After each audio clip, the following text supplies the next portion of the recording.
Yo, Silk Architect here, welcoming you guys back to yet another episode of Silk Plays Minecraft. And I just want to thank you guys from the bottom of my heart. Like all the love and positivity you guys have been showing the series, it's been great and it's really fulfilling. Like honestly, when I first started, I had no idea people would like enjoy my stuff so soon. Like I I thought I'd be talking to myself for a little bit before people actually started watching. And if you guys have been enjoying the series and everything, make sure you hit that like button because it really helps me out, makes me happy. And yeah, and to Waffle, big thanks for the shout out on your channel, dude. Like I've been watching your stuff for a bit, and then like when we started talking to each other in the comments and stuff, like I was just surprised that you were watching too, man. And I'm just so hyped that you shouted me out, dude. Thank you so much. Quid pro quo, after you guys finish watching this episode, make sure you go and check out his channel because he has some dope builds and his commentary is on point. So like really, man, like I look up to you. So thanks for the shout out, dude. Like it means a lot to me. And yeah. So like right now we're doing a little bit of tidying up. As you can see, well, I can't really quite reach it, but like all of these chests are filled with this, and Iyadachi warned me about it. He warned me about it. I was like, I'll take care of it. I'll take care of it. I've just been putting it off, and then I get ender pearls stuck up here, and I, honestly, I meant to do it from the beginning.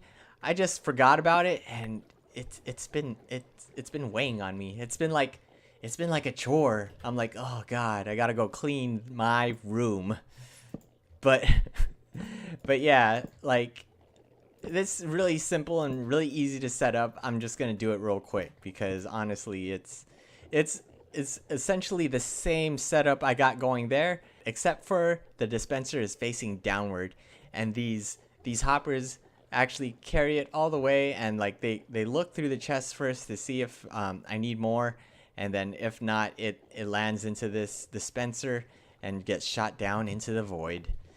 But yeah, so all we have to do to set this up is really just create the clock and have that clock go into this block, and the block will actually activate the dispenser and shoot out all of the gubbins that it has inside of it. So yeah, what we want to do to start this out is get the redstone comparator, have it read the signal out of this dispenser, which it's already reading that it has stuff.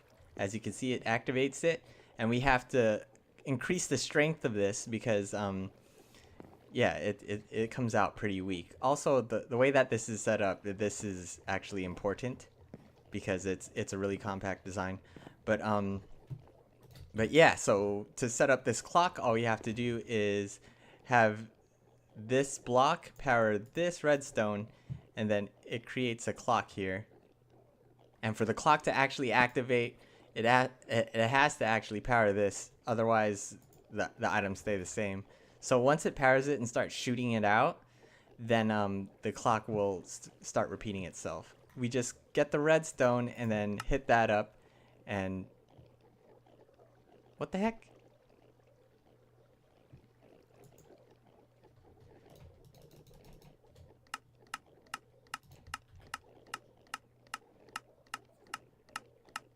All right.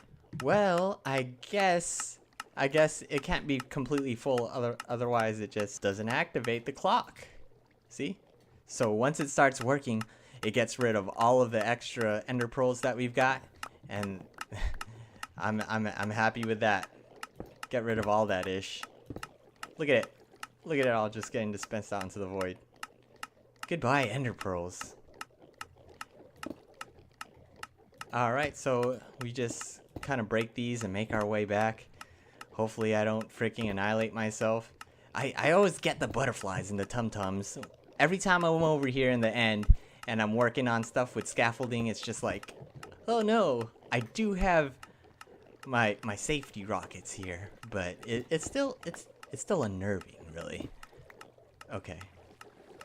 And we're done. Alright, sweet. Oh, well, might as well kill these guys before I go. They're gonna despawn anyways.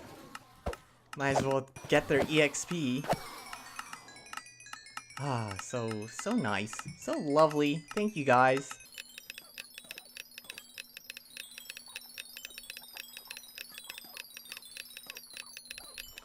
Alright, so we can make our way back now, and as I was saying before, I did finish this bridge, and it gets us to our point so fast. Look at that. Boom. And since there's nothing on top of this, we land on here instead of down inside that thing. That thing annoyed the heck out of me.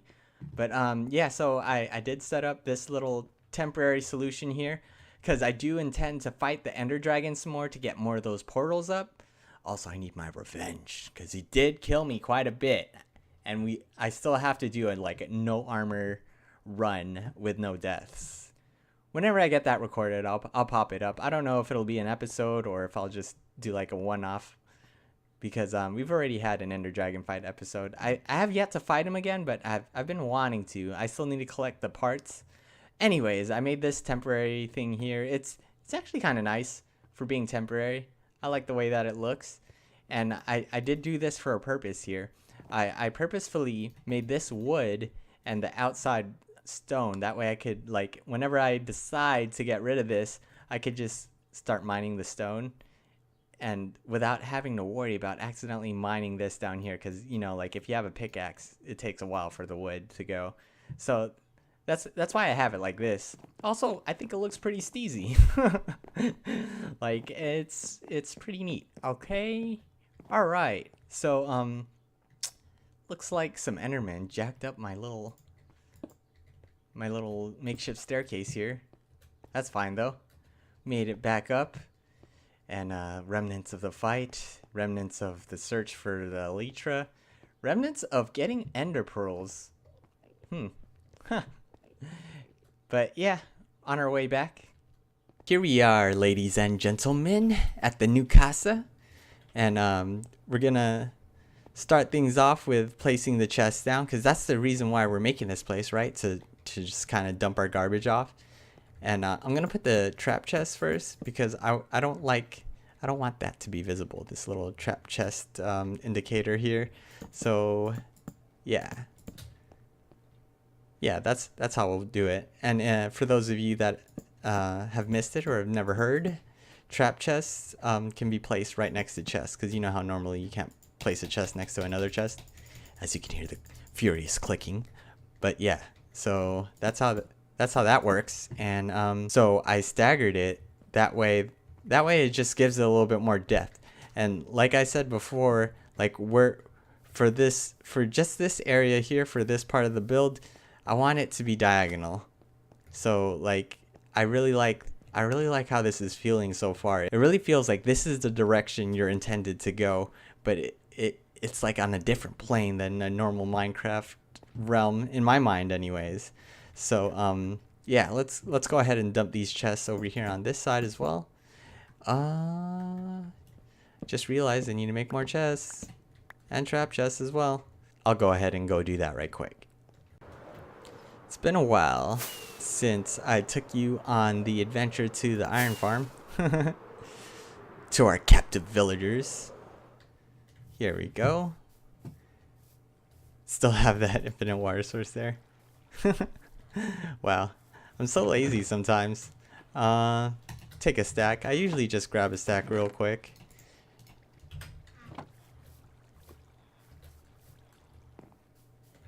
What is that over there? I see like a blue thing. Oh, that's the water source from the cacti. Man, I'm really loving this thing here. Alright, so now that we got those chests made, let's go ahead and plop them down. Trap chest first. And yeah. Alright, sweet. And on top of the chest, what we have is a little staircase design here. Upside down, of course, to give that little bit of steeze.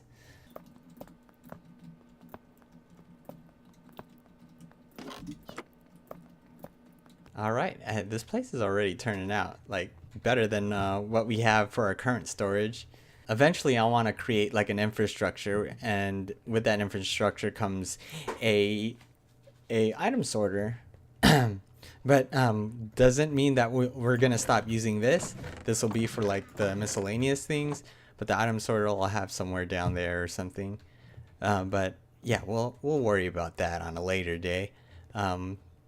So what we have next is these acacia. This acacia wood, I have yet to use this at all this series, and that makes me so confused because it's like literally my favorite wood.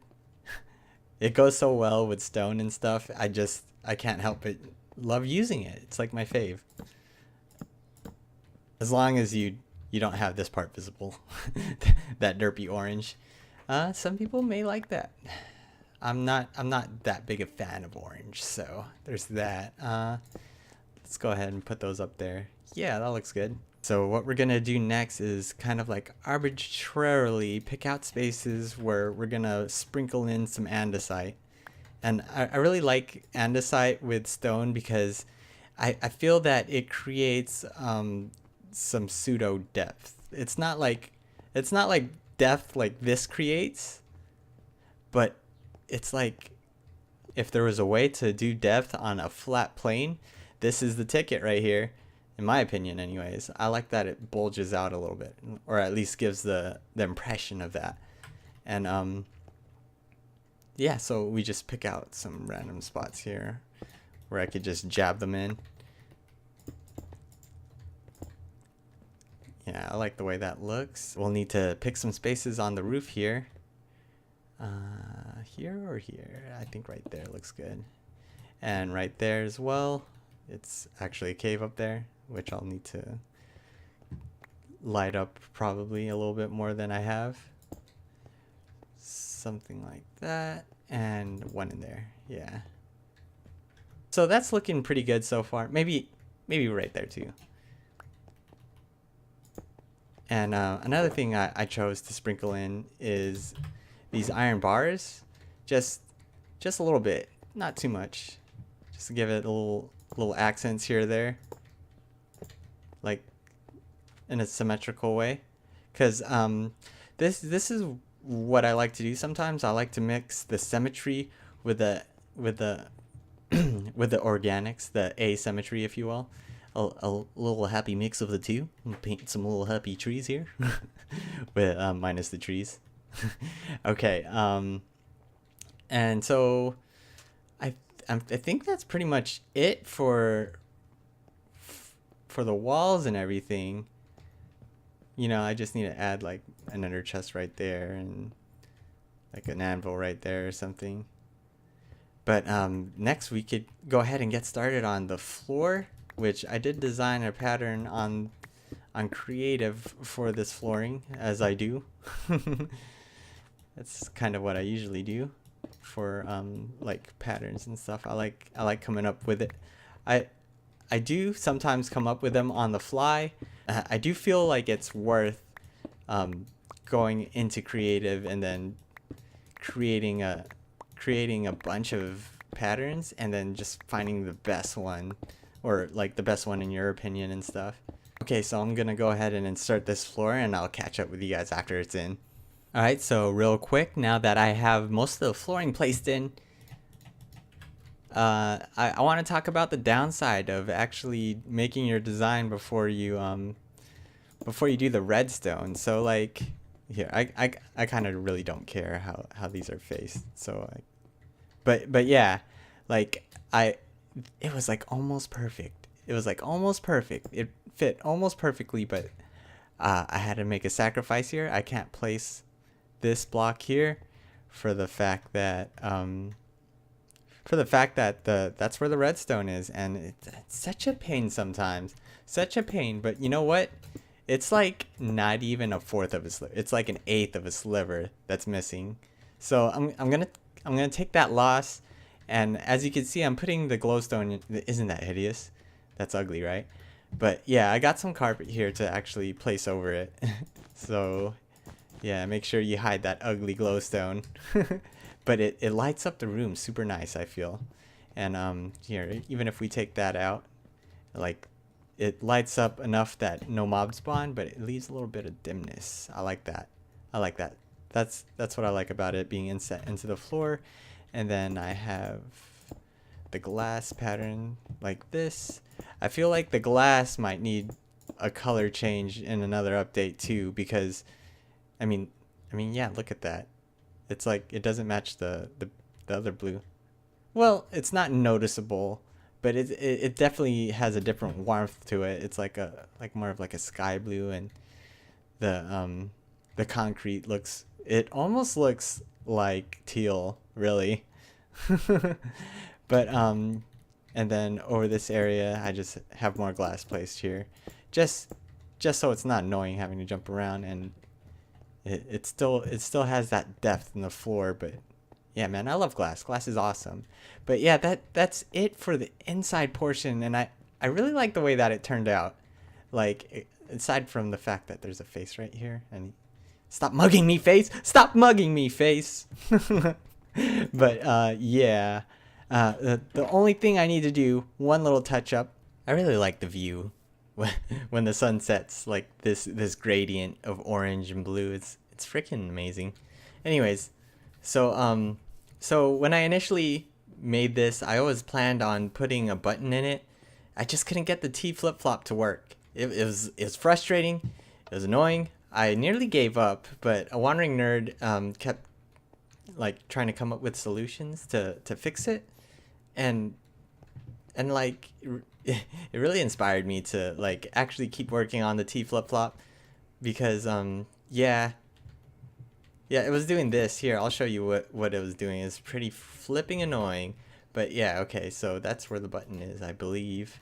And to make a T flip-flop, all you have to do is well, this is like the OG T flip-flop, and there's also a hopper dropper design, which I usually favor over this because it's quieter, but I felt like this one fit in with the design a bit more. So yeah, to get the T flip-flop, you get a monostable circuit. Like with any other monostable circuit, you hook up a redstone repeater here. I need to make more space. Okay. Alright, you just place it here. Not the torch. Yeah, there we go. Alright, from here, I'm just going to cover this up right now. So adjacent to the repeater, you'll want to place a sticky piston with a block of redstone right under it, or whichever way you have the piston facing. Doesn't necessarily have to be down. And then right under that is where you'll want to connect the redstone. And what happens is when you press the button, it drops this down one time, and it's just the monostable circuit makes the piston go down just enough that it drops this and then goes back up without taking it off. And then when you press it again, it'll retract and pull it back up. So yeah, this is essentially what happened, and it was what was frustrating me, and it was just so annoying.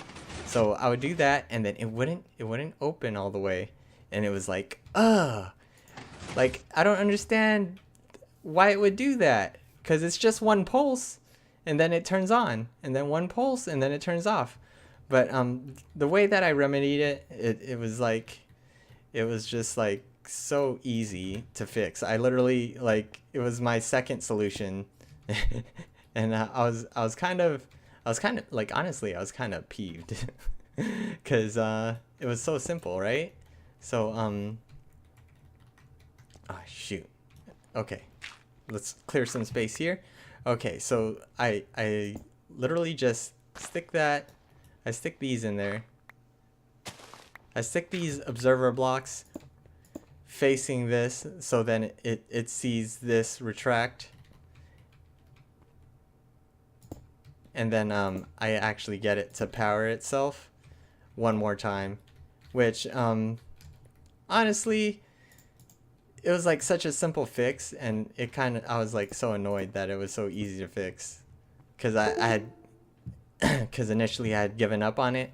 But I'm so happy that it works now, and I want to say thank you to A Wandering Nerd for inspiring me to fix it. And it works now, and it's so steez. Look at that button. Buttons are way more steez than levers, and I could close it from the inside, and I'm all happy now because I'm safe in here and creepers can't get me. Blow up this work that we put in. That'd be frustrating. But yeah, and it's nighttime, maybe I should go to sleep. So if you guys enjoyed this episode of Silk Plays Minecraft, make sure that you subscribe if you haven't already. Hit that like button. You know, I'm not gonna tell you to smash it. I just want you to gently caress it. Maybe just a little touch with the left click. Just a little bloop, like a little bloop. Hit that like button. Subscribe. Anyways, guys, I will catch you in the next one, and I hope that you enjoyed this build because I enjoyed making it, and like it came together a lot more organically. And thanks again for all the love and support. Above all else, guys, have a good one. Like a good freaking day, guys. I'll catch you later.